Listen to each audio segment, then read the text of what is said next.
Hello बच्चों, आगे चलते हैं। नेक्स्ट इज अगला topic that is work power energy.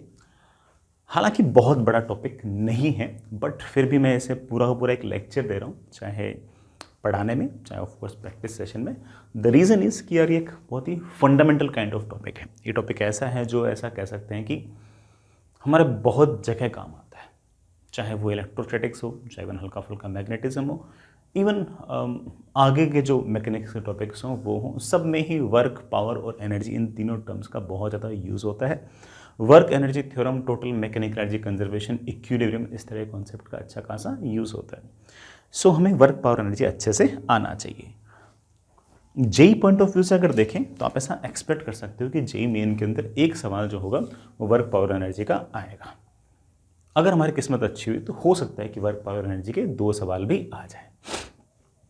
ऐसा भी हो सकता है कि इलेक्ट्रोस्टैटिक्स के अंदर जो इलेक्ट्रोस्टैटिक पोटेंशियल एनर्जी जो है या फिर इलेक्ट्रिक पोटेंशियल जो है उसका कोई सवाल आ जाए। वो सवाल आने के लिए भी हमें इसके बेसिक्स तो हल्के फुल्के पता होने ही चाहिए।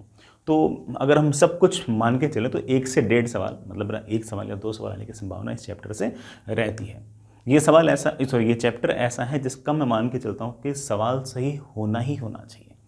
इसका सवाल गलत करने के लिए तो बहुत जिगरा चाहिए होता है, ठीक है, क्योंकि बहुत आसान है। ऑब्वियस बात है कि इसका सवाल गलत नहीं होना चाहिए। चलिए मुद्दे पे आते हैं। सबसे पहली बात, बड़ा मैं टर्म जो डिफाइन कर रहा हूँ that is work. Work is simply defined as, मान लीजिए बड़ा आपके पास कोई पॉइंट है, इस पॉइंट पर मैंने कोई ना कोई फोर्स लगाया, लेट से एफ, और इसका कोई थोड़ा सा डिस्प्लेसमेंट हुआ, लेट से डी एस। दोनों फोर्स और डिस्प्लेसमेंट के बीच में लेट से एंगल इज थीटा। तो इस छोटे से डिस्प्लेसमेंट ds के लिए ये वाला फोर्स कितना वर्क डन करेगा, that work done is simply defined as f dot ds। Force और डिस्प्लेसमेंट का डॉट प्रोडक्ट हम लिखना चाहें तो इसे ऐसे भी लिख सकते हैं कि that is force into displacement into cos of angle between that. Simple, कोई ऐसे बहुत हाई फाई इसमें बातें नहीं है। इसको हम ये भी लिख सकते हैं कि it is simply F cos theta into D S. F cos theta मतलब एफ के 2 कंपोनेंट आएंगे, एक एफ कॉस थीटा, एक F sine theta. F cos theta force का वो कंपोनेंट है जो डिस्प्लेसमेंट की तरफ है, तो हम ये भी कह सकते हैं कि that is F parallel into D S. हम लिखना चाहें तो इसको ऐसे भी लिख सकते हैं कि that is F into D S cos theta. ds cos का क्या अर्थ हो सकता है, ds के 2 कंपोनेंट आ सकते हैं, इधर ds का cos थीटा, इधर का ds का sin थीटा। तो आप ऐसा कह सकते हो कि पूरा का पूरा फोर्स मल्टीप्लाइड बाय डिस्प्लेसमेंट का वो कंपोनेंट जो बड़ा फोर्स के अलोंग हो, तो ds पैरेलल, ऐसे लिख सकते हैं। तो छोटे से डिस्प्लेसमेंट के लिए बेटा ये मेरे पास वर्क की छोटी सी डेफिनेशन है। वर्क डन के बारे में कुछ बातें बेटा जैसे आपको नजर आ गया होगा कि इसकी यूनिट जो होगी that will be of course newton into metre. हालांकि हम इसे न्यूटन इंटू मीटर नहीं लिखेंगे, हम इसे जूल्स लिखेंगे। एक जूल जो है बड़ा वो 10⁻⁷ अर्ग्स के बराबर है। अर्ग्स जो है वो CGS यूनिट है और जूल बड़ा आपकी SI यूनिट है। हमारे किसी सवाल के अंदर अर्ग्स नहीं आएगा, हमारे सारे सवालों में तो सिर्फ और सिर्फ जूल ही आएगा। डायमेंशन आपने बेटा नोटिस कर ली होगी। फोर्स की डायमेंशन तो मेरे बच्चे याद भी रखते हैं, ML/T-2। 1 मीटर और आ गया तो L² हो गया, तो ML/T-2।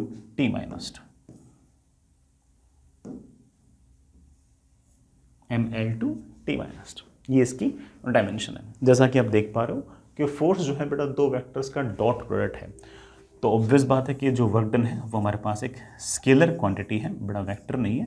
हाँ स्केलर तो है, लेकिन ये पॉजिटिव भी हो सकता है, नेगेटिव भी हो सकता है और 0 भी हो सकता है।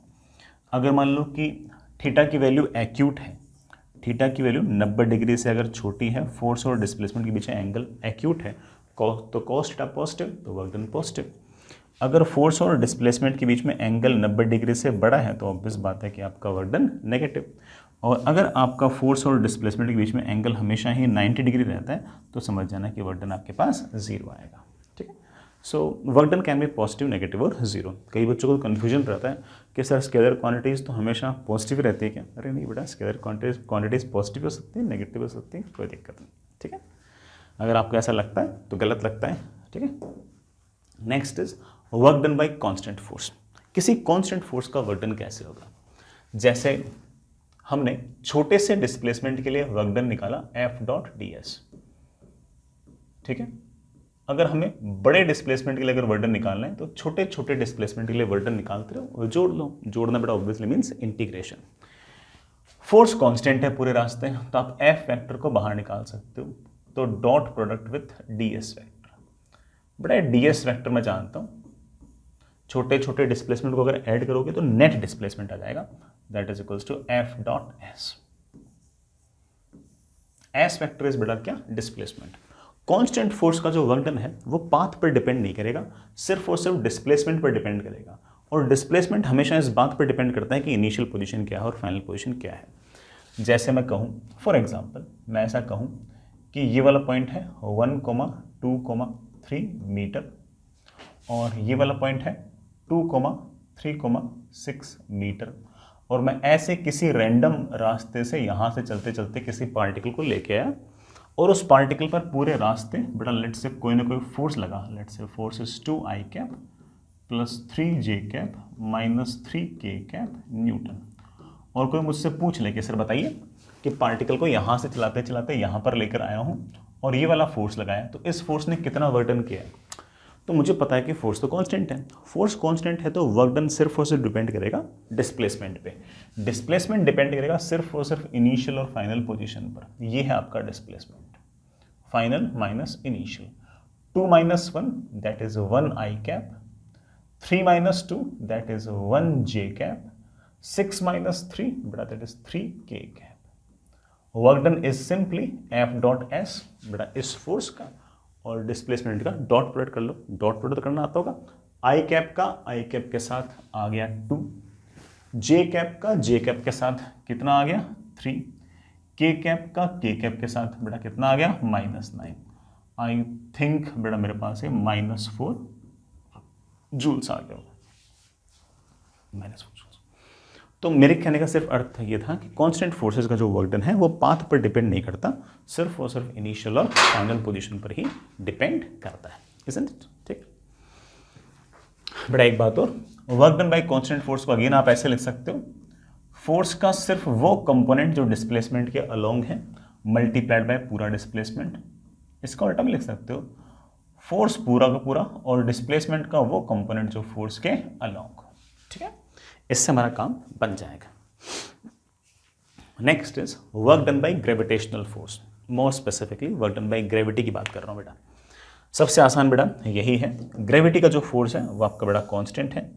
ठीक है, सुनिएगा, एक m मास का पार्टिकल अगर वर्टिकली चलते चलते चलते चलते चलते चलते चलते यहां आया है तो पूरे रास्ते ग्रेविटेशनल फोर्स लगेगा नीचे की तरफ mg। ठीक है, और कोई मुझसे पूछे कि सर पार्टिकल पर ग्रेविटेशनल फोर्स ने कितना वर्क डन किया है, तो हॉरिजॉन्टल डायरेक्शन में जो डिस्प्लेसमेंट है ना उसमें तो इंटरेस्ट ही नहीं है। आप तो सिर्फ और सिर्फ देखा करो कि पार्टिकल वर्टिकली कितना आया है, क्योंकि फोर्स वर्टिकल लग रहा है तो सिर्फ और सिर्फ वर्टिकल डायरेक्शन के डिस्प्लेसमेंट में ही इंटरेस्ट है। तो इधर कितना गया है मुझे उसमें बिल्कुल इंटरेस्ट नहीं है।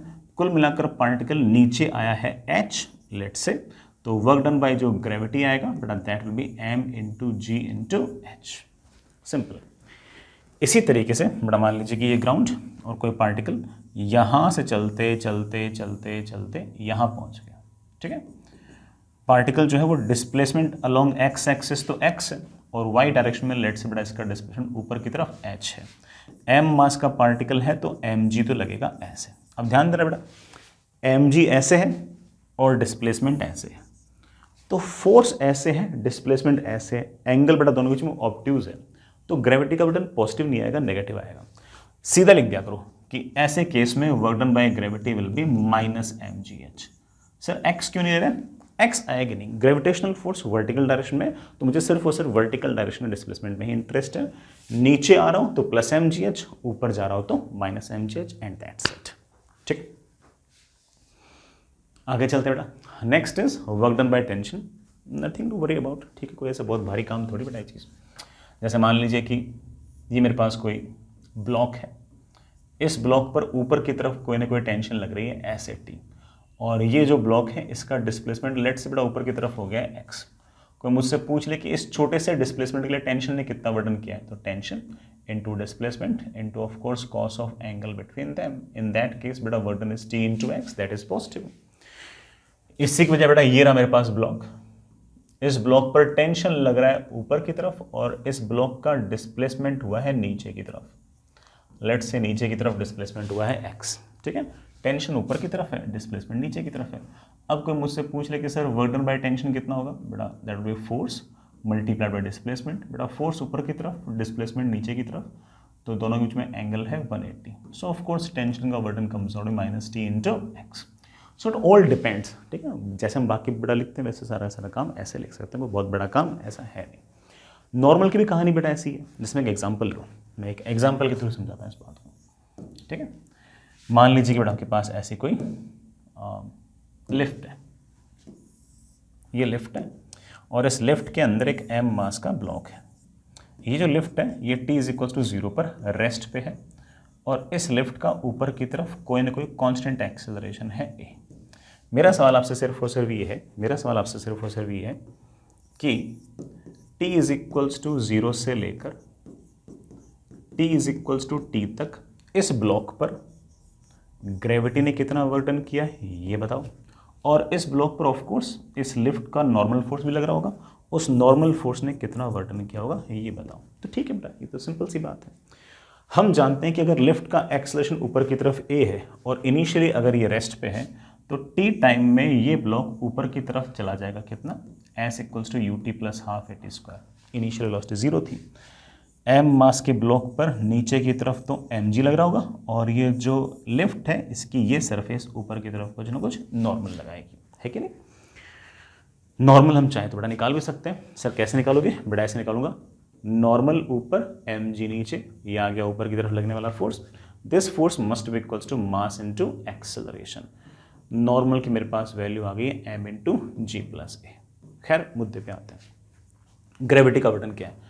तो मेरे बच्चे बोलेंगे सर ब्लॉक जा रहा है ऊपर तो ग्रेविटी का बटन प्लस एम जी एच नहीं माइनस एम जी एच, तो ग्रेविटी का बटन आएगा माइनस एम जी एच। बेटा व्हाट्स द एच, मेरे बच्चे बोले sir H is of course half A T square. Sir what is the work done by normal force, बेटा नॉर्मल फोर्स लग रहा है ऊपर की तरफ, डिस्प्लेसमेंट भी ऊपर की तरफ, multiplied by cos of theta. सोचते हैं बेटा नॉर्मल फोर्स की वैल्यू, जैसा मेरे बच्चे चीख चीख के बोल रहे हैं कि sir M into G plus A. Displacement कितना है बेटा, ऊपर की तरफ डिस्प्लेसमेंट है half A T square multiplied by cos of angle between them. बेटा फोर्स भी ऊपर की तरफ, डिस्प्लेसमेंट भी ऊपर की तरफ, angle comes out to be 0, तो that comes out to be M into G plus A into A T square upon 2। ये हमारा नॉर्मल का बटन। तो ये तो सिर्फ ऐसे फोर्सेस आ गए, ऐसा नहीं कि नॉर्मल का बटन आ गया तो कोई नया फॉर्मूला लगा दूंगा, फॉर्मूले बेटा वही रहेंगे, कोई सा ही फोर्स क्यों ना हम बड़े आराम से वाली बात कह सकते हैं, ठीक है।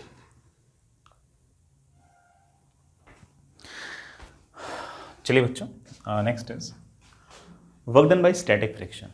ऐसे कोई अगेन नई बात तो नहीं है, बट बड़ा सिर्फ और सिर्फ इसमें 2 पॉइंट मुझे पसंद है।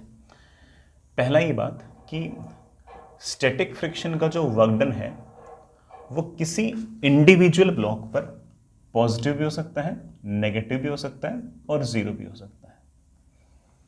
किसी इंडिविजुअल ब्लॉक पर स्टैटिक फ्रिक्शन का वर्क डन पॉजिटिव भी हो सकता है, नेगेटिव भी हो सकता है, 0 भी हो सकता है, इंडिविजुअल ब्लॉक पर,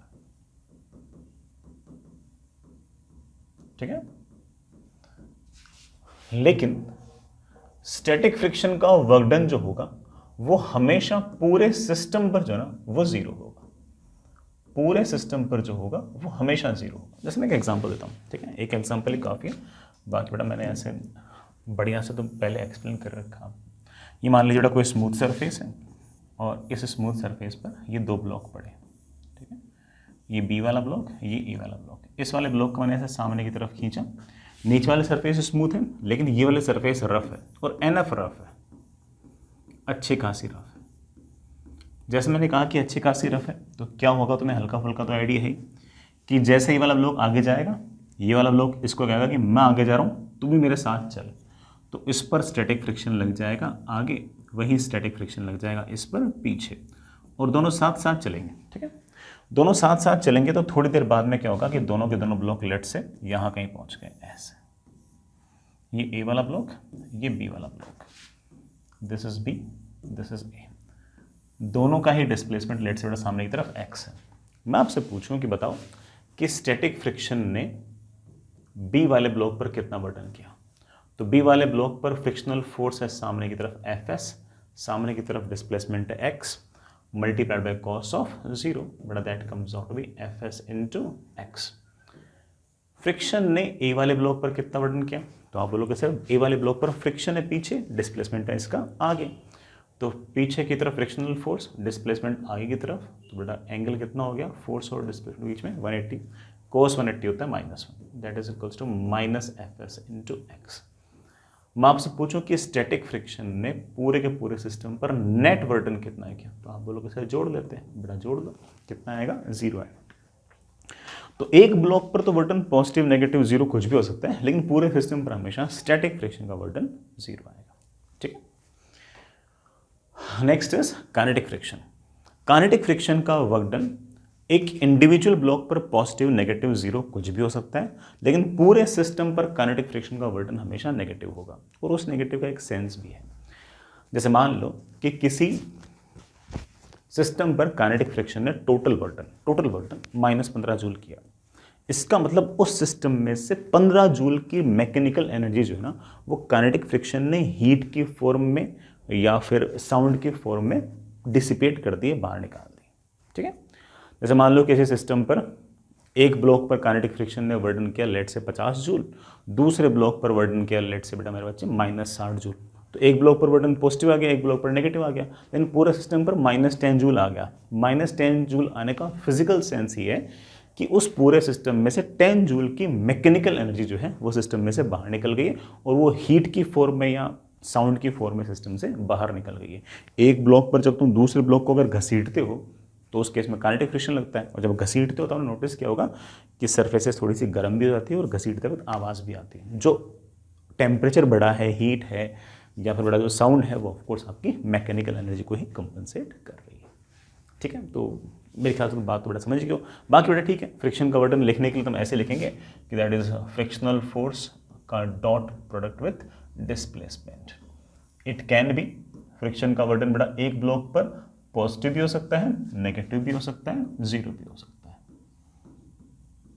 ऑन ए ब्लॉक, लेकिन पूरे के पूरे सिस्टम पर याद रखना है बेटा कि काइनेटिक फ्रिक्शन का जो वर्क डन है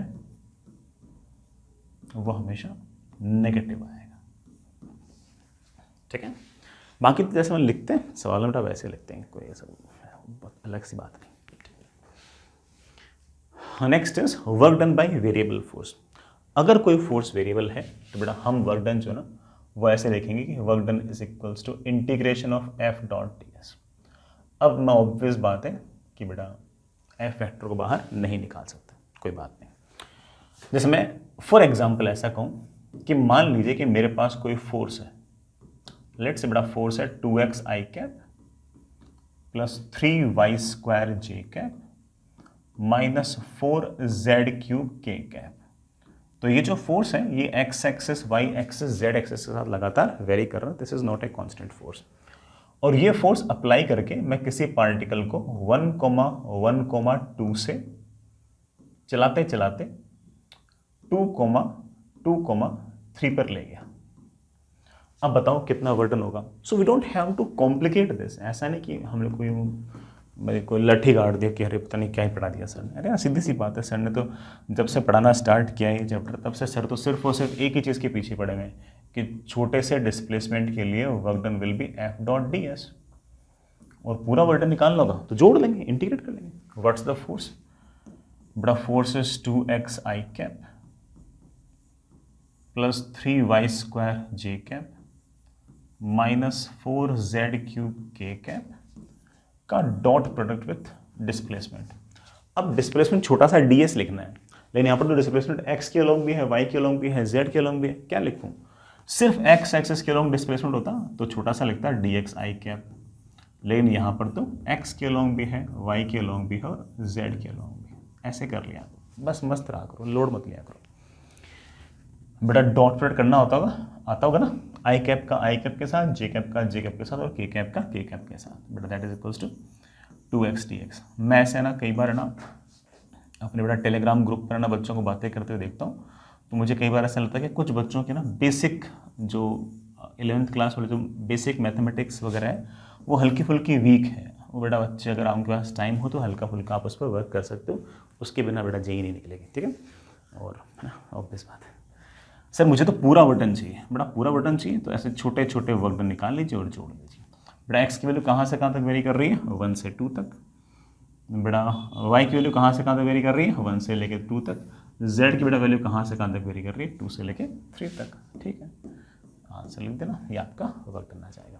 एक बात और, अगर मुझे कभी ऐसा बोल दिया गया कि ये लेट से फोर्स है, सिर्फ फोर्स एक्स एक्सिस के अलॉन्ग ही लग रहा है और ये डिस्प्लेसमेंट है, फोर्स और डिस्प्लेसमेंट के बीच में लेट से ये ग्राफ दे रखा है, तो ये जो इंटीग्रेशन है ये रिप्रेजेंट करेगा आपका हमेशा वर्क डन।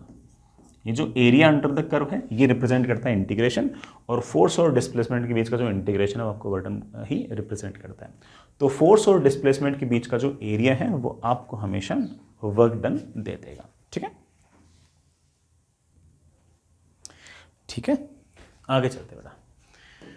हमारे इस चैप्टर में जो वेरिएबल फोर्स हमारे काम का है वो स्प्रिंग है, ठीक है। बाकी तो बड़ा दुनिया भर के और फोर्सेस भी होंगे, इलेक्ट्रोस्टैटिक्स में इलेक्ट्रिक फोर्स भी वेरिएबल है, मैग्नेटिक फोर्स बाद में आगे जाके और वेरिएबल है। हमारे पास अभी जो काम का है वो स्प्रिंग फोर्स है। आप तो सिर्फ और सिर्फ ये याद रखो, इतनी सी बात याद रखो कि अगर ये स्प्रिंग है,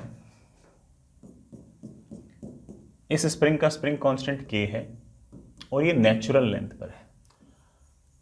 अगर इस स्प्रिंग का मैंने ऐसे x का एक्सटेंशन कर दिया या फिर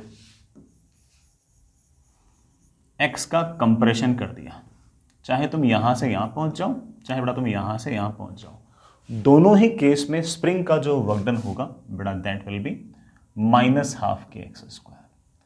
ये माइनस याद रखना, कोई बड़ा बहुत टफ काम है नहीं, जस्ट बिकॉज कि देखो मान लो कि मैंने इस एंड पर कोई बॉल लगा दी और मैं इस बॉल को ऐसे इधर की तरफ x खींच के ले आया लेट से, तो पूरे रास्ते स्प्रिंग फोर्स लगा रहा अंदर की तरफ, तो बॉल को लेके आ रहा बाहर की तरफ, तो ऑब्वियस बात है कि फोर्स और डिस्प्लेसमेंट के बीच में एंगल तो 180 है कि नहीं, वो तो ऑब्ट्यूज है, तो वर्क डन नेगेटिव आना चाहिए। यही हाल बेटा यहाँ पर है। तो चाहे तुम नेचुरल लेंथ से x का एक्सटेंशन कर दो, चाहे नेचुरल लेंथ से x का कंप्रेशन कर दो, दोनों ही केस में स्प्रिंग का वर्क डन -12kx² आएगा। मैं तो कहता हूँ ये भी याद मत करो, मैं तो इससे और आसान याद करा सकता हूँ। देख यहाँ पर ना तुम एक पोटेंशियल एनर्जी का फॉर्मूला याद कर लो। पोटेंशियल एनर्जी का फॉर्मूला होता है हाफ के, जो भी आपका एक्सटेंशन या कंप्रेशन है उसका स्क्वायर, जो भी एक्सटेंशन या कंप्रेशन है उसका स्क्वायर, ये होती है पोटेंशियल एनर्जी। जब भी स्प्रिंग का वर्क डन लिखने जाओ ना, आप तो सीधा सीधा ऐसे लिख दिया करो कि initial potential energy minus final potential energy, और बिल्कुल मस्त रहा करो, हमेशा सही जाएगा। जैसे यहाँ से यहाँ आने पर स्प्रिंग का वर्क डन क्या हुआ, तो आप बोल देना कि सर इनिशियल तो कोई एक्सटेंशन है नहीं, तो initial potential energy 0 minus final potential energy क्या है बेटा, फाइनल पोटेंशियल एनर्जी है हाफ के जो भी एक्सटेंशन है उसका स्क्वायर। मेरे पास बड़े आराम से आंसर आ गया -12kx²। सिंपल। कल को मान लो कोई टफ सवाल पूछ ले मेरे से और ये कहते कि देखो सर ऐसा है कि ये रहा एक स्प्रिंग, ठीक है, इस स्प्रिंग में पहले से ही एक्सटेंशन है x, ये ब्लॉक लगा रखा है और इसके एक्सटेंशन को x से बढ़ाकर मैंने 2x कर दिया। अब इतना तो मुझे पता है कि ब्लॉक जैसे बाहर जाएगा स्प्रिंग फोर्स लगाएगा, अंदर की तरफ डिस्प्लेसमेंट होगा, बाहर की तरफ वर्क डन आएगा नेगेटिव, लेकिन कितना वर्क डन आएगा, तो ज़्यादा दिमाग लगाने की जरूरत नहीं, बिल्कुल सीधा फ्लैट है। ये बोल दिया करो कि सर यहाँ से यहाँ तक अगर ब्लॉक गया है तो ये स्प्रिंग जो है इस ब्लॉक पर वर्क डन लगाएगी initial potential energy minus final. Initial potential energy है हाफ के जो भी एक्सटेंशन है उसका स्क्वायर, शुरुआत में एक्सटेंशन है x, बाद में -12 के, अब एक्सटेंशन बेटा कितना हो गया 2x, बस सिंपल सिंपल, हमेशा काम बन जाएगा, लोड ही नहीं। ठीक, मैंने ज़बरदस्ती कॉम्प्लिकेट किया ही नहीं, जरूरी नहीं कॉम्प्लिकेट करने की बेटा, ठीक है, हर बात को थोड़ी कॉम्प्लिकेट करते रहेंगे अपन, रिवाइज करी तभी रहें, क्योंकि मैं कॉम्प्लिकेट नहीं करना। Next is energy. हाँ वैसे तो एनर्जी बेटा ठीक है, बहुत सारी फॉर्म्स हो सकती हैं और मुझे ऐसा लगता है कि हम अपनी जेई की प्रिपरेशन के अंदर बहुत सारी फॉर्म्स पढ़ भी लेते हैं, कोई इक्का दुक्का छूटते हुए हम काफ़ी सारी पढ़ लेते हैं। इस चैप्टर के अंदर प्रीडोमिनेंटली सिर्फ 2 ही एनर्जीज हम पढ़ते हैं इस चैप्टर के अंदर, अदरवाइज पढ़ने को तो हम न्यूक्लियर एनर्जी पढ़ते हैं, ठीक है। इस चैप्टर में हम सिर्फ और सिर्फ काइनेटिक एनर्जी और पोटेंशियल एनर्जी ही पढ़ते हैं। Kinetic energy is by virtue of mass. किसी ऑब्जेक्ट के पास बाय वर्च्यू ऑफ मोशन, मास नहीं, किसी ऑब्जेक्ट के पास मोशन के कारण जो एनर्जी होगी उसको हम काइनेटिक एनर्जी कहेंगे। m मास के अगर ऑब्जेक्ट है, उसके पास अगर स्पीड v है, तो इसकी kinetic energy will be always half m v square. Simple, half mass into speed का स्क्वायर। इसको हम ऐसे भी लिख सकते हैं mv का स्क्वायर अपॉन 2m।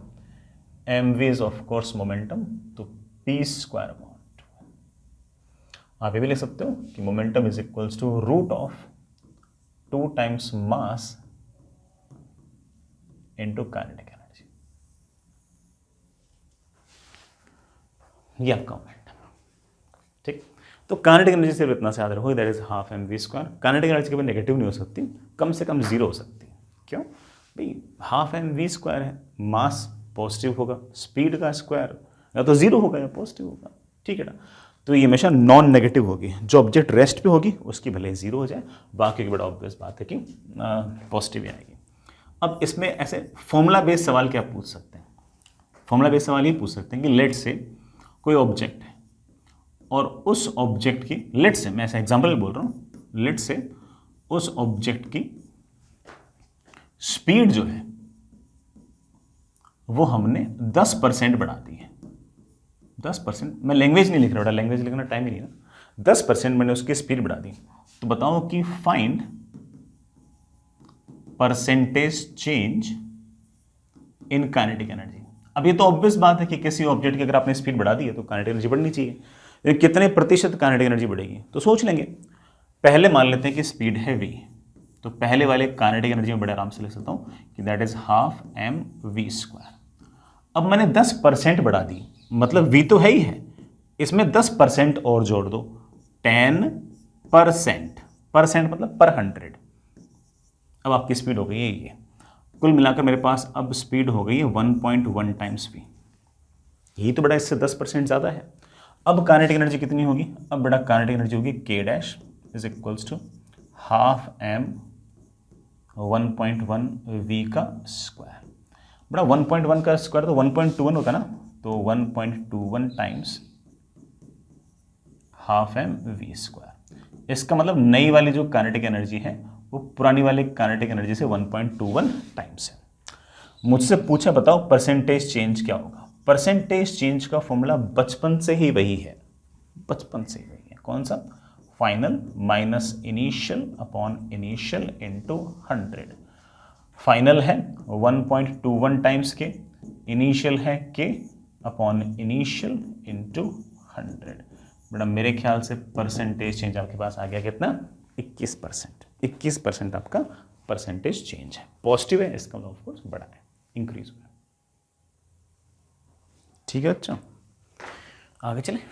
ठीक, next is extremely important work energy theorem. Work energy theorem बेटा आप ऐसा मान सकते हो कि है ना, इस चैप्टर के जो अच्छे सवाल है ना उसमें तो बहुत इंपॉर्टेंस है इसकी। ठीक है, हालांकि बाकी चैप्टर्स में वर्क पावर एनर्जी का ज़्यादा जो कॉन्सेप्ट लगता है वो टीएमएसी लगता है, बट टीएमएसी और वर्क एनर्जी थ्योरम जो है ये काफ़ी आपस में एक दूसरे से रिलेटेड है। बट आप ऐसे मान सकते हो कि वर्क एनर्जी थ्योरम जो है ये एक तरह से टोटल मैकेनिकल एनर्जी कंजर्वेशन का भी एक तरीके से मतलब जनक है, एक तरह से उसका पेरेंट है। ठीक है, तो क्या कहती है बड़ा work energy theorem? Work energy theorem बिल्कुल सीधी सपाट सी बात है, और वही है कि किसी भी ऑब्जेक्ट पर या किसी भी सिस्टम पर work done by all the forces, मतलब सारे के सारे फोर्सेस को जो वर्क डन है उन सब का जो सम होगा वो हमेशा उस ऑब्जेक्ट या सिस्टम की काइनेटिक एनर्जी के चेंज के बराबर होगा। As simple as that, work done by all the forces is always equal to change in kinetic energy. सारे के सारे फोर्सेस जो हैं उन सब का जो वर्क डन है वो हमेशा चेंज इन काइनेटिक एनर्जी के बराबर होगा। जैसे फॉर एग्जांपल बड़ा मान लीजिए ग्राउंड, ये मेरे पास कोई टावर है, लेट्स बड़ा इस टावर की जो हाइट है वो h है। यहाँ से मैंने किसी बॉल को u वेलोसिटी से फेंक दिया हॉरिजॉन्टल से एंगल थीटा पर। ये बॉल चलते चलते चलते चलते चलते चलते ग्राउंड से टकरा दी है किसी न किसी वेलोसिटी v से। मुझे ये v निकालनी है। ये भी हमने वैसे पहले निकाल रखी है, बट चलो हमें वर्क एनर्जी थ्योरम से निकालनी है। तो पूरे रास्ते में इस बात को जानता हूँ कि है ना, एक ही जना है जिसका वर्क डन है, कौन? ग्रेविटी। तो मैं कहूँगा कि work done by all the force. अरे ऑल द फोर्स क्या, ग्रेविटी तो है। Work done by gravity should be equal to change in kinetic energy, मतलब final kinetic energy minus initial kinetic energy. Gravity एक कांस्टेंट फोर्स है जिसका work done जो है वो रास्ते पर डिपेंड नहीं करता, सिर्फ और सिर्फ डिस्प्लेसमेंट मतलब इनिशियल और फाइनल पोजीशन पर ही डिपेंड करता है। उसमें से भी ग्रेविटी वर्टिकल डायरेक्शन में लगती है, इसलिए हॉरिजॉन्टल डायरेक्शन में डिस्प्लेसमेंट क्या है उस पर तो डिपेंड नहीं करता। आपका कुल मिलाकर पार्टिकल नीचे आया है h, तो आप सीधा कह सकते हो ग्रेविटी का वर्क डन है simply mgh। It should be equal to final kinetic energy half M we square minus initial kinetic energy, बेटा initial kinetic energy half m u square. Solve करते बेटा v की वैल्यू मेरे पास आ गई under root of you square plus 2gh। इसमें interesting चीज़ बेटा ये भी है कि आपके पास टकराते वक्त जो स्पीड है वो इस बात पर डिपेंड नहीं कर रही कि आपका ये एंगल ऑफ प्रोजेक्शन क्या है। आप इवन अगर सामने की तरफ फेंकोगे तब भी बेटा जब ग्राउंड से टकराएगी ना बोल, तब भी उसके पास स्पीड तो root of you square plus 2gh ही होगी। ठीक है, ये तो एक बहुत ही बेसिक सवाल हो गया। बाकी तो ऑब्वियस बात है कि हम और ज़्यादा कुरेद सकते हैं इन बातों को। ठीक है, ऐसा नहीं कि बेटा कोई हम इसको सिर्फ और सिर्फ किसी आसान सवाल के अंदर ही चूज करें, हम इसको कहीं भी कुरेद सकते हैं, कोई दिक्कत नहीं। जैसे मैं एक छोटा सा एग्जांपल देता हूँ, जैसे समझाने के लिए देता हूँ। ठीक, जैसे मान लीजिए कि आपके पास सिचुएशन है ऐसी कि बेटा ये आपके पास कोई फिक्स्ड सीलिंग और मेरे पास ये एक स्प्रिंग, ऐसे स्प्रिंग जिसका स्प्रिंग कांस्टेंट है आपके पास के, और ये शुरुआत में नेचुरल लेंथ पे है, और इसके साथ मैंने ऐसे एक m मास का ब्लॉक लगा रखा और मैंने इसे यहां से रिलीज किया। मैंने इसको यहां से रिलीज किया। मुझे एक्चुअली पर दो कॉन्सेप्ट बताने हैं, इसलिए मैं ये वाला सवाल कर रहा हूँ। ठीक है, मुझे यहाँ पर दो कॉन्सेप्ट बताने इसलिए, हालांकि डिटेल तो ऑफ कोर्स थोड़ी सी बड़ी, but I just want you to recall two things. मैंने इसको यहां से इस m मास के ब्लॉक को रिलीज कर दिया। मैं आपसे ये पूछना चाहता हूं कि रिलीज तो कर दिया, अब इस m मास के ब्लॉक की मोशन के अंदर सबसे ज़्यादा स्पीड कितनी होगी? मैं एक बात बड़ा क्लियर कर दूं कि इस m मास के ब्लॉक का जो मोशन होगा वैसे सिंपल हार्मोनिक मोशन होगा। इसका time period t is equal to 2π√m/k होगा। ये हम आगे जाके कभी ना कभी SHM वगैरह में पढ़ लेंगे। लेकिन खैर, मैक्सिमम स्पीड कितनी होगी, मेरा सवाल आपसे ये है। सर मैक्सिमम वेलोसिटी होगी कहाँ? बेटा मैक्सिमम मतलब वेलोसिटी मैक्सिमम है तो गणित ये कहता है कि dv/dt वहाँ पर 0 होना चाहिए। dv/dt 0 होना चाहिए मतलब आपका एक्सेलरेशन 0 होना चाहिए। एक्सेलरेशन 0 होना चाहिए, इसका मतलब उस पॉइंट पर आपका फोर्स इस ब्लॉक पर 0 होना चाहिए। ये बात को समझाने का आसान तरीका है, टफर तरीका भी है, वो बड़ा एक्चुअल क्लास में आपको बता रखा है। कहां पर फोर्स 0 होगा? ये रहा आपका m मास का ब्लॉक। फोर्स 0 तब होगा जब नीचे की तरफ mg लग रहा होगा, और ये वाला ब्लॉक अगर x डिस्टेंस नीचे आ गया है तो स्प्रिंग अपनी तरफ खींचेगा kx से। ये दोनों जैसे बराबर हो जाएंगे उस टाइम पर नेट फोर्स 0 होगा, और उस टाइम पर इस ब्लॉक के पास स्पीड सबसे ज़्यादा होगी। ये दोनों बराबर होने के लिए जैसा कि आपने नोटिस कर लिया होगा कि x की जो वैल्यू है बड़ा वो आपके पास mg/k है। ठीक है सर, मुझे v निकालना है, बड़ा v निकालना है, क्या करूं? बड़ा वेट लगा दें। सर ये वेट लगाने वाली बात का आइडिया आपको आया कहाँ से? एक तो यहाँ से आया कि टॉपिक ही वेट चल रहा है, ठीक। दूसरा आइडिया इस बात से आया कि इनिशियल स्पीड पता है और फाइनल स्पीड पता करनी है, मतलब इनिशियल काइनेटिक पता है और फाइनल काइनेटिक पता करनी है। इनिशियल काइनेटिक पता हो और फाइनल काइनेटिक पता करनी हो तो उनको रिलेट करने के लिए सबसे बड़ा जुगाड़ क्या है? वेट लगा दो, आंसर आ जाएगा, है कि नहीं? वेट क्या कहता है कि work done by all the forces is equals to change in kinetic energy.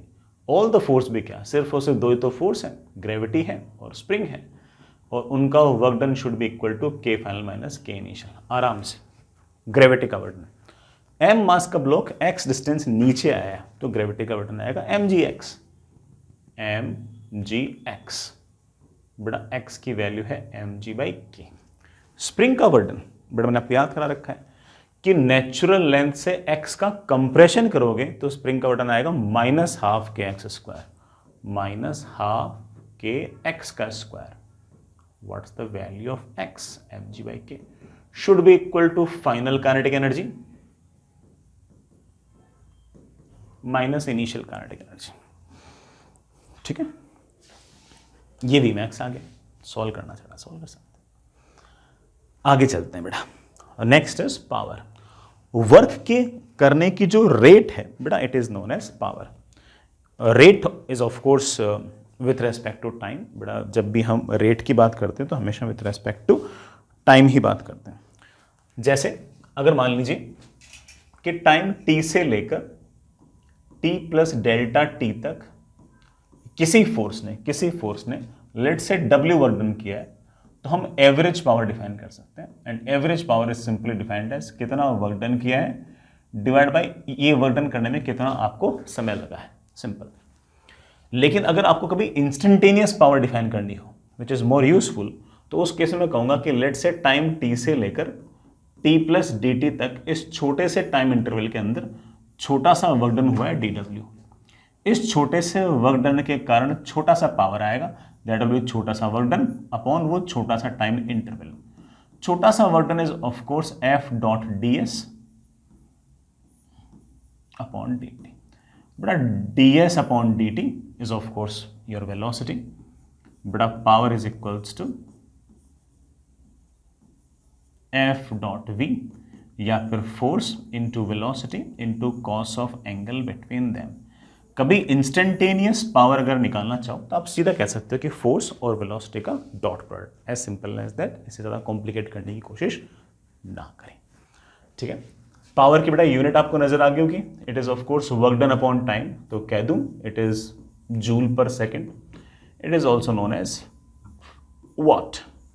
Dimension की अगर बात करूं तो वर्क डन की डायमेंशन थी ml2t-2, है कि नहीं बेटा। इसको टाइम से डिवाइड कर दिया तो ये हो गया ml2t-3। अब जैसे मैं एक दो एग्जांपल्स बताता हूं। मान लो फॉर एग्जांपल कोई बॉल है, उसके पास वेलोसिटी है ऐसे v, हॉरिजॉन्टल से एंगल थीटा पर, बॉल हवा में है और इस m मास की बॉल पर ग्रेविटेशनल फोर्स लग रहा है नीचे की तरफ mg। मैं आपसे पूछ लूँ, बताओ कि ग्रेविटेशनल फोर्स का इस टाइम पर इस बॉल पर कितना पावर है, तो मैं सीधा बोलूंगा कि power is force mg। Velocity बेटा वेलोसिटी है v इंटू कॉस ऑफ, अब गवारों की तरह यूं तो थीटा लिख दूंगा। थीटा का अर्थ क्या है कि फोर्स और वेलोसिटी के बीच का एंगल। यहां पर फोर्स ऐसे है, वेलोसिटी ऐसे है, तो दोनों के बीच में एंगल थीटा थोड़ी है, एंगल 90 प्लस थीटा है। तो आप लिख देना कि cos 90 प्लस थीटा, बेटा cos 90 plus theta is of course sine theta. तो यहां पर जो पावर आ गया वो मेरे पास माइनस mg भी साइन थीटा आ गया, है कि नहीं। तुम खुद सोच सकते हो, कोई बहुत बड़ा काम ऐसा है नहीं। मैं एक बात और बोलता हूं बेटा, हमने अभी भी देखा कि dw is equals to p into dt। पूरा वर्क डन निकालना हो तो इंटीग्रेट कर लो। यहां से मेरे पास एक रिजल्ट और आएगा कि अगर y एक्सिस में पावर है और x एक्सिस में अगर टाइम है, तो इनके बीच मान लीजिए अगर ऐसा ग्राफ है, तो इस ग्राफ का जो एरिया अंडर द कर्व होगा वो इंटीग्रेशन को रिप्रेजेंट करेगा, और integration of course work done को रिप्रेजेंट करेगा। तो आप याद रख सकते हो कि पावर वर्सेस टाइम ग्राफ का जो एरिया अंडर द कर्व है वो हमेशा आपको वर्क डन दे देगा। ठीक है, ये बात परेशान तो नहीं करेगी, याद रहेंगी बेटा सब बातें, है ना। चलें आगे चलिए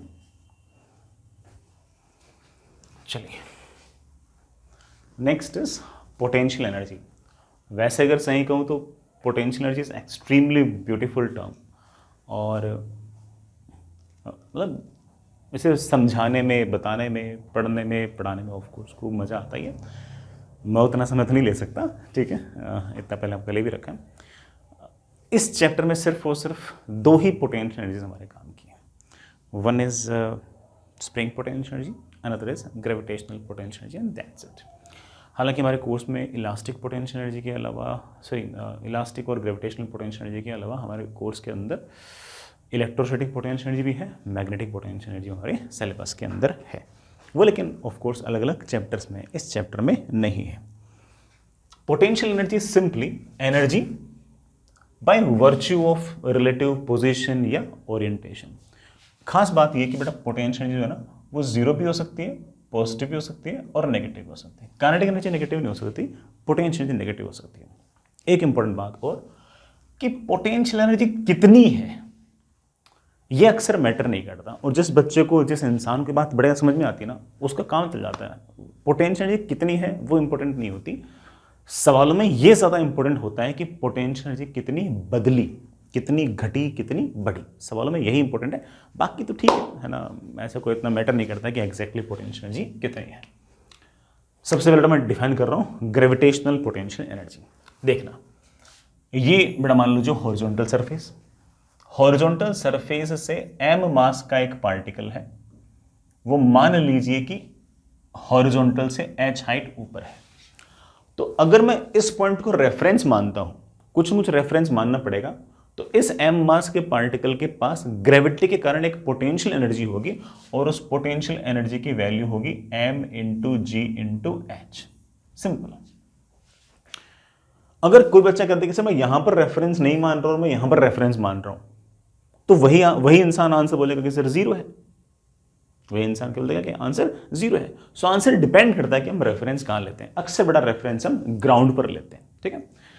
जैसे मान लीजिए बड़ा ये एक मैंने हॉरिजॉन्टल लाइन खींच दी और मैंने यहां पर रेफरेंस ले लिया कि दिस इज रेफरेंस लाइन, और एक m मास का पार्टिकल यहां से h हाइट नीचे है, तो मैं बोलूंगा कि इस m मास के पार्टिकल के पास ग्रेविटेशनल पोटेंशियल एनर्जी है -mgh। सिंपल, ज़्यादा ऐसे दिमाग लगाने की जरूरत नहीं है।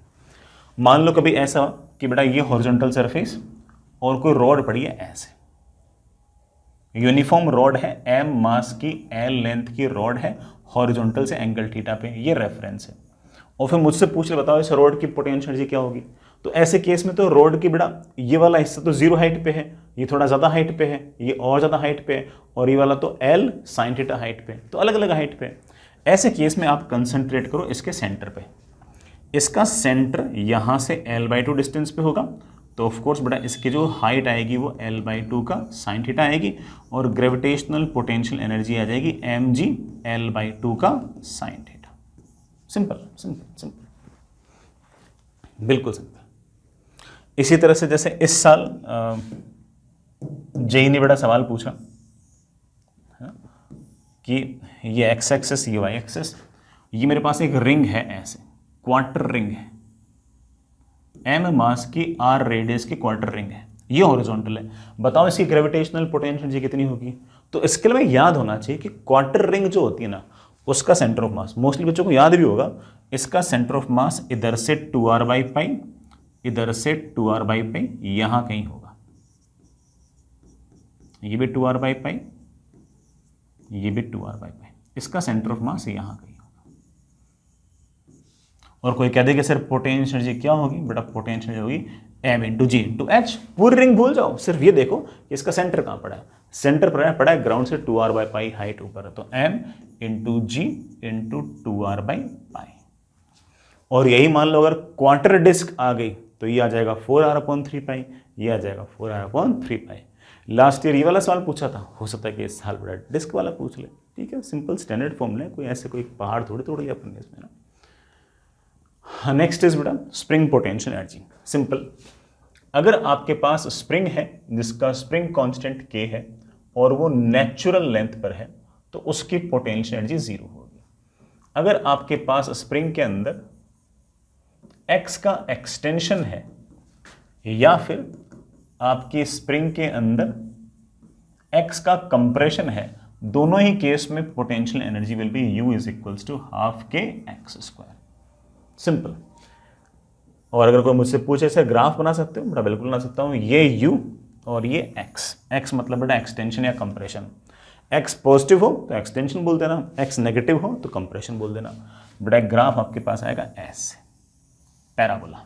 सर पैराबोला क्यों? बेटा u पर पावर 1 है, x पर पावर 2 है। It's an equation of parabola, mouth opening upwards, ऐसे ऊपर की तरफ इसका मुंह खुला हुआ है, ठीक है। कोई अगर पूछे तो हम बड़े आराम से इस बात का जवाब दे सकते हैं कि हमारे पास पोटेंशियल एनर्जी ऐसे है। सिंपल है, कोई ऐसा बहुत बड़ा भारी काम थोड़ी किया पाए। Next is conservative force. ऐसे कोई फोर्स जिनके अगेंस्ट किया गया वर्क डन वेस्ट ना होता हो और स्टोर हो जाता हो। किस फॉर्म में स्टोर हो जाता हो? पोटेंशियल एनर्जी की फॉर्म में स्टोर हो जाता हो। Those forces are known as conservative forces. अब यार बेटा लिखाने विखाने का मेरा ऐसा कोई खास मूड है नहीं, बट आप ऐसा कह सकते हो कि कंजर्वेटिव फोर्सेज के अगेंस्ट किया गया जो वर्क डन है वो सिस्टम में वेस्ट नहीं होता, वो स्टोर हो जाता है in form of potential energy. जैसे मैं एग्जाम्पल के लिए कहूँ कि मान लीजिए कि मेरे पास ये एक एम मास का ब्लॉक है, मैंने इसको स्प्रिंग से ऐसे बांध रखा है। अब इस एम मास के ब्लॉक को मैं ऐसे अगेंस्ट द स्प्रिंग फोर्स बाहर की तरफ खींच रहा हूं, बाहर की तरफ खींच रहा हूं, तो मैं उस पर वर्डन कर रहा हूं ना इस एम मास के ब्लॉक पर। किसके अगेंस्ट? स्प्रिंग फोर्स के अगेंस्ट। ठीक है, तो मैं जो वर्डन कर रहा हूं वेस्ट नहीं हो रहा, वो स्टोर हो रहा है। किस फॉर्म में स्टोर हो रहा है? इस स्प्रिंग की पोटेंशियल एनर्जी के फॉर्म में स्टोर हो रहा है। शुरुआत में एनर्जी जीरो थी, अगर मैं एक्स बाहर की तरफ ले गया तो ऑफकोर्स स्प्रिंग की पोटेंशियल एनर्जी बढ़ जाएगी हाफ के एक्स स्क्वायर, है कि नहीं? तो जो आपका स्प्रिंग फोर्स है ये अपने आप में एक तरीके से कंजर्वेटिव फोर्स है। मैं एक एग्जांपल और लेता हूं। मान ले कि बेटा ये तेरे पास एक पॉजिटिव चार्ज है, ठीक है, ये फिक्स है, ये कहीं नहीं जा रहा, ठीक है, और मैं एक दूसरा पॉजिटिव चार्ज जो है वो धीरे धीरे धीरे धीरे धीरे धीरे धीरे धीरे धीरे इधर ला रहा हूं। सर कैसे लेके आ रहे हो? ये वाला प्लस तो इस प्लस को बाहर की तरफ रेपेल करेगा ना, हाँ बेटा रेपेल करेगा, और बाहर की तरफ इलेक्ट्रोस्टैटिक फोर्स लगाएगा। लेकिन मैंने फोर्स लगा रखा है अंदर की तरफ, एक्सटर्नल फोर्स, और मैं धीरे धीरे धीरे धीरे धीरे अंदर ला रहा हूं। अगर मैं धीरे धीरे अंदर ला रहा हूं तो मैंने तो फोर्स भी अंदर की तरफ लगाया है, डिस्प्लेसमेंट भी अंदर की तरफ किया है, तो मैंने तो वर्टन पॉजिटिव किया है। तो मैंने जो वर्टन पॉजिटिव किया है वो ऐसा नहीं कि वेस्ट हो गया, वो स्टोर हो जाएगा। किसमें स्टोर हो जाएगा? इस पूरे सिस्टम की पोटेंशियल एनर्जी में। आगे जाकर हम पढ़ भी लेंगे कि अगर इसका चार्ज Q1 है और इसका चार्ज Q2 है, और अगर ये डिस्टेंस आपके पास R है, तो उस Q चार्ज को इन्फिनिटी से यहां तक लाने में जो वर्क डन करना पड़ेगा उसकी वैल्यू आएगी K Q1 Q2 upon R, और यही सिस्टम की इलेक्ट्रिक पोटेंशियल एनर्जी भी होगी। ठीक है, यही सिस्टम की इलेक्ट्रिक पोटेंशियल एनर्जी भी होगी। सर ये स्टोर हुई है? हाँ बेटा बिल्कुल हुई है। सर मुझे नहीं दिख रही, मैं दिखा सकता हूं। कैसे? ये तो फिक्स है पहले से, इसको छोड़ दो। इसको जैसे छोड़ोगे रिपल्शन के कारण ये भागेगा, जैसे जैसे जैसे जैसे ये भागेगा वैसे वैसे इलेक्ट्रिक पोटेंशियल एनर्जी घटेगी और काइनेटिक एनर्जी बढ़ेगी, और उसके पास उतनी ही काइनेटिक एनर्जी आएगी जितना हमने पूरे सिस्टम पे वर्क डन किया है। अगर मैंने इसको पकड़ रखा और इसको छोड़ दिया तो ये भागेगा, ये जब भागेगा भागेगा भागेगा और इन्फिनिटी पहुंच जाएगा, तो इसके पास उतनी ही काइनेटिक एनर्जी होगी जितना मैंने शुरुआत में इस Q2 चार्ज पर वर्क डन किया था। तो मैंने जो वर्क डन किया वो वेस्ट नहीं हुआ, वो सिस्टम ने स्टोर कर लिया और बाद में यूज आ गया। ठीक है, so all these kind of forces are known as conservative forces. Non conservative force हम उनको कहेंगे जिनके अगेंस्ट किया गया वर्क डन जो है वो बेटा स्टोर नहीं होता, बल्कि वो हीट की फॉर्म में, साउंड की फॉर्म में किसी न किसी तरीके से सिस्टम से भाग जाता है। जैसे विस्कस फोर्स, एयर रेजिस्टेंस, ये कुछ फोर्स ऐसे हैं बेटा जो आपके नॉन कंजर्वेटिव फोर्सेस होंगे।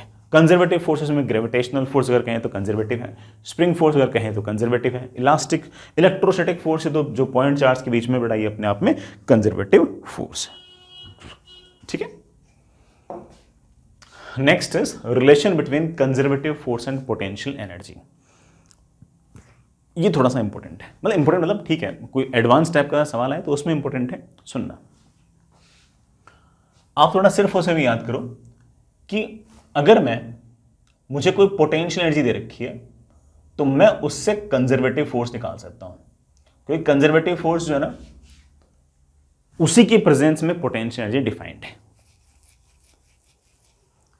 मैं पोटेंशियल एनर्जी से कंजर्वेटिव फोर्स निकाल सकता हूं, कंजर्वेटिव फोर्स से मैं पोटेंशियल एनर्जी निकाल सकता हूं। Simple simple. सर कैसे? सुनना, आपको सिर्फ वो सिर्फ ये याद रखना है कि change in potential energy is equal to negative of work done by conservative force, and work done by conservative force is simply defined as F dot ds। इतना सा अगर याद रख लोगे ना तो काम बन जाएगा, और हमेशा ही बन जाएगा, हमेशा। बस मैं एग्जांपल लेता हूं, क्योंकि ऐसी चीजें ना सिर्फ थ्योरी से लिखाकर मैं समझा दूं इस बात के थोड़े चांसेस कम रहते हैं, कुछ ना कुछ करके दिखाना पड़ेगा तभी जाके थोड़ी सी बेटर फील आएगी। जैसे फॉर एग्जाम्पल मेरे पास कोई कंजर्वेटिव फोर्स है, let's say that conservative force is -xi - 3y² j cap. ये कंजर्वेटिव फोर्स है, और मुझे ये बता रखा है कि 0,0,0 पर इस कंजर्वेटिव फोर्स के कारण पोटेंशियल एनर्जी 2 जूल है, बोल रखा है मुझे। तो बताओ कि x, y, z पर पोटेंशियल एनर्जी कितनी होगी, ये सवाल है। तो मुझे तो इतना पता है कि देखो भाई, पोटेंशियल एनर्जी का जो चेंज है वो इस कंजर्वेटिव फोर्स के वर्क डन के नेगेटिव के बराबर है। कंजर्वेटिव फोर्स का वर्क डन क्या होगा बेटा, माइनस साइन तो फॉर्मूले में है। कंजर्वेटिव फोर्स का वर्क डन होगा कंजर्वेटिव फोर्स का डॉट प्रोडक्ट विद डिस्प्लेसमेंट। बेटा व्हाट्स द फोर्स, बेटा फोर्सेस बेटा बोलना कितना है, माइनस एक्स आई कैप माइनस 3y स्क्वायर जे कैप। बेटा ये बाहर वाला माइनस साइन भूल मत जाना, ठीक है। का dot product with displacement, displacement is dx I cap plus dy J cap plus dz के कैप भी लिख सकते हो। देन यहां पर 0 के कैप है तो उसको के कैप से अगर मल्टीप्लाई करो तो वो 0 ही आएगा, तो लिखो ना लिखो कोई फर्क नहीं पड़ता। तो मेरे पास आ गया du इज इक्वल्स टू, बड़ा डॉट प्रोडक्ट करना आई कैप का आई कैप के साथ x dx plus 3y square dy। Integrate integrate integrate, जब x 0 है y 0 है, z की तो जरूरत ही नहीं है, उस टाइम पर पोटेंशियल एनर्जी 2 जूल है। तो बताओ जब x की वैल्यू x होगी, y की वैल्यू जब y होगी, z पर तो डिपेंड कर ही ना, तो बताओ पोटेंशियल एनर्जी कितनी होगी। सिंपल, इंटीग्रेट कर दो। तो आप तो बोलोगे सर जैसे वर्क डन निकालते थे वैसे ही पोटेंशियल निकालेंगे, हाँ बिल्कुल वैसे निकालेंगे, बस क्या याद रखना है, ये एक माइनस साइन और याद रखना है बस। इसके अलावा और कोई खास ऐसी पंचायत है ही नहीं, मतलब दिमाग में और कोई कचरा भरना ही नहीं है अपने को, हमेशा काम बन जाएगा। फोर्स से जैसे वर्क डन निकालते थे वैसे ही बेटा हम ऑफ कोर्स पोटेंशियल एनर्जी भी निकालेंगे। बस ध्यान रखना कि potential energy is not equal to work done by conservative force. Potential energy का जो चेंज है that is equal to negative of work done by conservative force. तो कई बच्चे ये माइनस साइन भूल जाते हैं, ठीक है, तो माइनस साइन याद रखना, क्योंकि बिना माइनस साइन के जो आंसर आएगा ना वो भी ऑप्शन में होगा और ए ऑप्शन होगा, ठीक है, वो बेवकूफ बनाने के लिए, ठीक है, समझ गए इस बात। उल्टा भी है, अगर मान लो कि पोटेंशियल एनर्जी दे रखी हो तो आप फोर्स निकाल सकते हो। जैसे मैं फॉर एग्जांपल कहूं, ये एग्जांपल से बता पाऊंगा बेटा, लेट्स से पोटेंशियल एनर्जी मुझे दे रखी है X square plus Y cube, और मुझे बता रखा है कि ये पोटेंशियल एनर्जी जिस कंजर्वेटिव फोर्स के कारण है वो कंजर्वेटिव फोर्स कितना है। तो इस कंजर्वेटिव फोर्स का अगर एक्स कंपोनेंट अगर निकालना है तो देखो ध्यान रखना, फोर्स को इंटीग्रेट करोगे तो पोटेंशियल एनर्जी आएगी विद माइनस साइन, वो पोटेंशियल एनर्जी को डिफरेंशिएट करोगे तो फोर्स आ जाएगा, लेकिन माइनस साइन तो लगाना पड़ेगा। तो अगर एक्स एक्सिस के अलोंग अगर फोर्स चाहिए ना तो माइनस साइन लगाकर पोटेंशियल एनर्जी को एक्स के रेस्पेक्ट में डिफरेंशिएट कर दो। ये बड़ा डिफरेंशिएशन ही है, बस इसको पार्शियल डेरिवेटिव बोलते हैं, मतलब एक्स के रेस्पेक्ट में डिफरेंशिएट करना है, वाई और जेड को कांस्टेंट मानना है। तो इसका डिफरेंशिएशन बड़ा माइनस साइन तो फॉर्मूले में है ही, एक्स के रेस्पेक्ट में क्या होगा 2x, वाई क्यूब का डिफरेंशिएशन बड़ा जी एक्स के रेस्पेक्ट में क्या होगा 0, तो that comes out be minus 2x। ये आ गया एक्स एक्सिस के along force. Sir Y axis के अलोंग फोर्स क्या होगा, माइनस साइन तो बहुत जरूरी है, और पोटेंशियल एनर्जी को डिफरेंशिएट कर दो वाई के रेस्पेक्ट में, माइनस तो ठीक है बेटा, इस पूरे एक्सप्रेशन का वाई के रेस्पेक्ट में डिफरेंशिएशन क्या होगा, एक्स स्क्वायर का डिफरेंशिएशन होगा 0, क्योंकि वो तो कांस्टेंट मानेंगे, डिफरेंशिएशन है ही वाई के रेस्पेक्ट में, और वाई क्यूब का डिफरेंशिएशन होगा 3y स्क्वायर। ये आ गया एक्स एक्सिस के अलोंग फोर्स, ये आ गया वाई एक्सिस के अलोंग फोर्स। अगर किसी ने जेड एक्सिस के अलोंग फोर्स पूछा तो वो तो 0 आएगा, क्योंकि मेरा जेड तो इसमें है ही नहीं, और हमें डिफरेंशिएशन किसके रेस्पेक्ट में करना है, जेड के रेस्पेक्ट में, इन सबको कांस्टेंट मानना पड़ेगा, तो जेड के रेस्पेक्ट डिफरेंशिएशन 0 आ जाएगा। तो आपके पास फोर्स की वैल्यू आ जाएगी this I cap, this J cap and this के कैप। सिंपल, इतना सा याद रख लो, हमारे कोई भी आसान सवाल अगर आएगा बड़े आराम से बन जाएगा, टफ भी बनी जाएगा, इसमें कोई फिजिक्स टफ थोड़ी है बेटा, ठीक है, बाकी तो गणित है, ठीक है। तो अगर मान लीजिए कि फोर्स दे रखा हो और आपको पोटेंशियल एनर्जी चाहिए हो तो माइनस लगाकर इंटीग्रेट कर दिया करो, और बेटा अगर पोटेंशियल एनर्जी दे रखी हो और फोर्स पूछा हो तो ऐसे पार्शियल डिफरेंशिएशन कर लिया करो, माइनस साइन लगाना जरूरी है, ठीक। बेटा नेक्स्ट इज इक्विलिब्रियम। सुनना बेटा, वैसे तो हमें हल्का फुल्का इक्विलिब्रियम हम लोगों ने न्यूटन्स लॉ में पढ़ रखा था, लेकिन यहाँ पे हमें एक हल्की फुल्की 2-3 बातें आनी चाहिए। इक्विलिब्रियम वो वाला पॉइंट है बड़ा जहाँ पर फोर्स की वैल्यू 0 है, फोर्स की वैल्यू 0 है, इसका मतलब हमारा माइनस du/dx 0 है। भाई फोर्स क्या होता है, माइनस du/dx, तो मतलब du/dx 0 है। D you by D x zero, इसका मतलब पोटेंशियल एनर्जी का या तो वहां पर मैक्सिमा है या बेटा पोटेंशियल एनर्जी का मिनिमा है। अब ऐसा बेटा प्रूव करने में थोड़ा सा टाइम लग जाएगा और प्रूफ सवाल करने में इतना काम भी नहीं आएगा। आप सीधा ऐसा याद रख सकते हो कि अगर पोटेंशियल एनर्जी वर्सेस एक्स के ग्राफ में जहां कहीं पोटेंशियल एनर्जी का मिनिमा होगा, जिस पॉइंट पर बड़ा लेट से बड़ा ये x equals to X naught है और इस एक्स नॉट वाले पॉइंट पर पोटेंशियल एनर्जी का मिनिमा है, तो इस पॉइंट पर आपका स्टेबल इक्विलिब्रियम होगा। क्या होगा बेटा? Stable equilibrium. इसी तरीके से अगर मान लीजिए कि ये रही आपके पास पोटेंशियल एनर्जी और ये रही मेरे प्यारे वाले बच्चों पोजीशन। पोटेंशियल एनर्जी और पोजीशन के बीच में लेट से बड़ा ग्राफ आपके पास ऐसे, और लेट से ये x is equals to X naught वाला जो पॉइंट है ना, इस पॉइंट पर पोटेंशियल एनर्जी का मैक्सिमा है, चाहे मिनिमा हो चाहे मैक्सिमा हो, D you by D x तो जीरो होगा। तो इक्विलिब्रियम पोजीशन तो है, लेकिन ये वाली इक्विलिब्रियम पोजीशन कौन सी है? Unstable equilibrium position. रख लोगे बड़ा याद? टफ तो नहीं लगा? इतना सा पॉइंट याद रखने में बड़ी मुश्किल से कोई 1 मिनट लगेगा। जहां पर पोटेंशियल एनर्जी का मैक्सिमा होगा वहां पर भी इक्विलिब्रियम है, जहां पर पोटेंशियल एनर्जी का मिनिमा है वहां पर भी इक्विलिब्रियम है, लेकिन ये वाला स्टेबल है, ये वाला अनस्टेबल है। सर स्टेबल और अनस्टेबल में क्या अंतर होता है? स्टेबल वाले से पार्टिकल को अगर हल्का सा डिस्प्लेस करोगे तो फोर्स इस तरह से लगेगा कि पार्टिकल को वापस ले आएगा। अनस्टेबल वाले इक्विलिब्रियम में क्या होगा कि उस पॉइंट पर तो इक्विलिब्रियम है, ये तो तय है, लेकिन आपने अगर उसको डिस्प्लेस किया लेफ्ट तो नेट फोर्स लेफ्ट लग जाएगा और पार्टिकल को भगा ले जाएगा। आपने डिस्प्लेस कर दिया भाई, वहां पर तो इक्विलिब्रियम है ही है, वहां से अगर डिस्प्लेस कर दिया राइट तो नेट फोर्स ले जाएगा राइट और पार्टिकल को भगा ले जाएगा। तो आप इस तरह से बड़ा स्टेबल अनस्टेबल का मामला सेट कर सकते हो। ठीक है प्यारे बच्चों। Next is total mechanical energy conservation.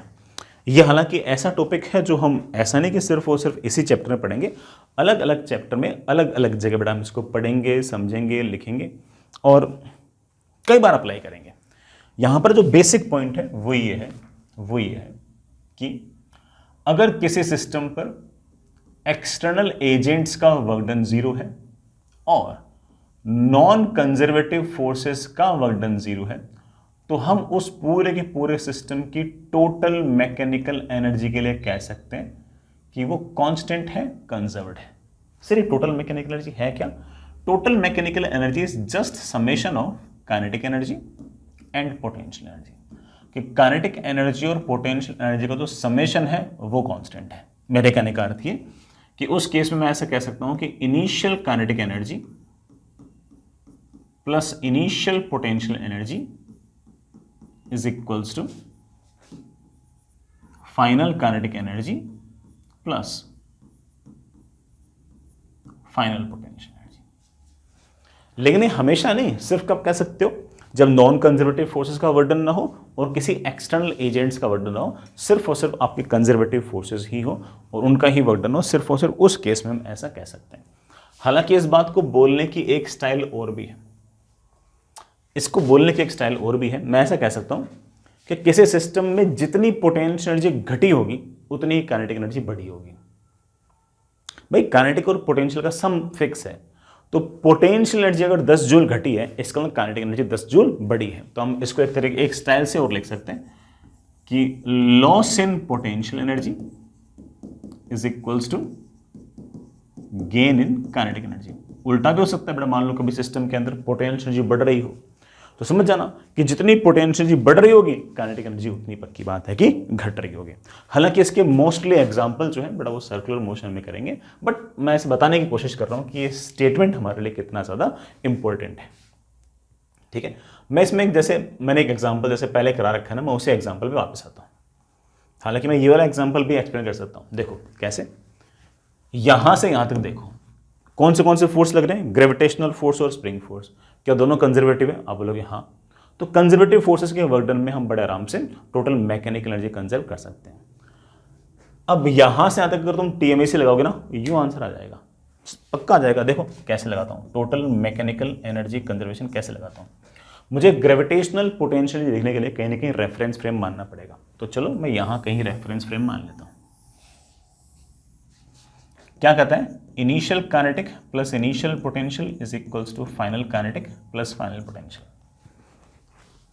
Initial kinetic release किया है 0, इनिशियल पोटेंशियल 2 टर्म्स आएंगी, स्प्रिंग की आएगी और ग्रेविटेशनल पोटेंशियल एनर्जी और आएगी। पहले स्प्रिंग आएगी 0, क्यों, नेचुरल लेंथ पे। सर ग्रेविटेशनल पोटेंशियल एनर्जी क्या आएगी, बेटा ग्रेविटेशनल पोटेंशियल एनर्जी अगर मैंने यहां रेफरेंस फ्रेम लिया है तो कोई m मास का पार्टिकल अगर x डिस्टेंस ऊपर है तो उसके पास ग्रेविटेशनल पोटेंशियल एनर्जी होगी mgh, सॉरी बेटा h नहीं x की वैल्यू बेटा हम सवाल में पहले से देख चुके हैं mg/k should be equal to final kinetic energy, बेटा final kinetic energy is half m v²। Sir potential energy 2 है, काइनेटिक और स्प्रिंग और ग्रेविटेशनल। स्प्रिंग कितनी है, अरे x का एक्सटेंशन है तो स्प्रिंग पोटेंशियल एनर्जी हाफ के एक्सटेंशन का square, but what's the extension mg/k। Sir gravitational potential energy क्या है, सर मैंने ग्रेविटेशनल पोटेंशियल 0 ली थी, ले बेटा 0 ले ले। जो समझदार बच्चा है उसको पता है कि ये वाली इक्वेशन और ये वाली इक्वेशन तो सेम ही है, ठीक है, तो बड़े आराम से निपटा लेगा। ठीक है, तो ऐसे बड़े आराम से बड़ा हम TMAC वगैरह भी लगा सकते हैं। हालांकि TMAC हम अलग अलग चैप्टर्स के अंदर और भी बार बार लगाएंगे। ठीक है, तो चलिए कल इसकी प्रैक्टिस करते हैं, है ना, और इसके कुछ सवाल करते हैं। मैंने हालांकि थ्योरी के अंदर पूरी कोशिश की है कि ना सारे के सारी बातें मैं थ्योरी के अंदर ही बता दूँ, है ना। इसके नोट्स को बड़ा बहुत सारे बच्चे पूछते रहते हैं कि सर इसी के नोट्स को हम रिविजन नोट्स मान लें, क्या मान सकते, ठीक है। कोई बच्चा करे तो मैं इनसे रिवाइज कर लूँगा, कर लो यार, थोड़ा टाइम बच जाएगा आपका।